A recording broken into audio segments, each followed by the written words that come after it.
Nanguna sila Baste Duterte, Leni Robredo ug Robin Padilla sa pinakabag-ong Senate Election Preference Survey sa Archipelago Analytics human silang matag-usa nakakuha og 48% voter preference.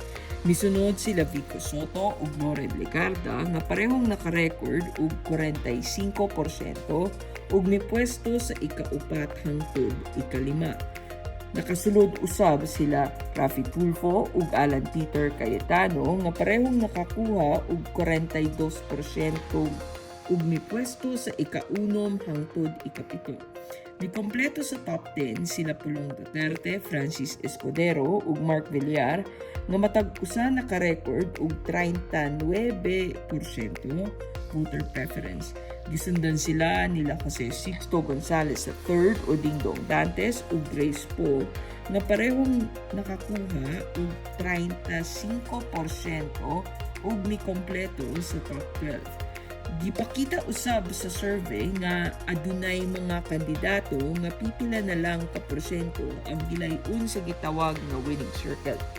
Sila Jinggoy Estrada, Ben Bitag Tulfo, Nancy Binay, Joy Belmonte ug Jose Marie Borja Visceral o Vice Ganda parehong nakakuha ng 33%.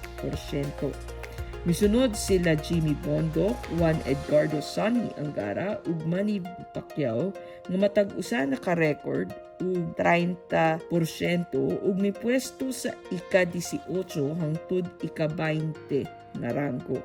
Sila Rex Gatchalian ug JV Ejercito parehong nakakuha og 28% samtang sila Rowena Guanzon, Mike Defensor ug Bong Revilla matag-usa naka-record og 27%. Misunod sila Vince Dizon ug Ralph Recto nga adunay 24%, samtang sila Benhur Abalos, Franklin Drilon ug Mar Rojas parehong nakakuha og 21%. Sa ubos nga bahin sa listahan sila Gringo Honasan, Francis Tolentino ug Haide Mendoza matag-usa naka-record og 19% voter preference. Misunod sila Philip Salvador, Willie Revillame ug Bonifacio Busita nga matag-usa nakakuha og 14%. Sila Shell Jokno ug Doc Marites Mata parehong nakakuha og 8%, samtang sila Vic Rodriguez ug Antonio Trillanes parehong naka-record og 7%. Misunod sila Teddy Casino ug Calyodi de Guzman nga matag-usa nakakuha og 5%. Mikompleto sa listahan sila Pastor Apollo Quiboloy, Teacher Franz Castro ug Martin Romualdez nga matag-usa nakakuha og 4% voter preference.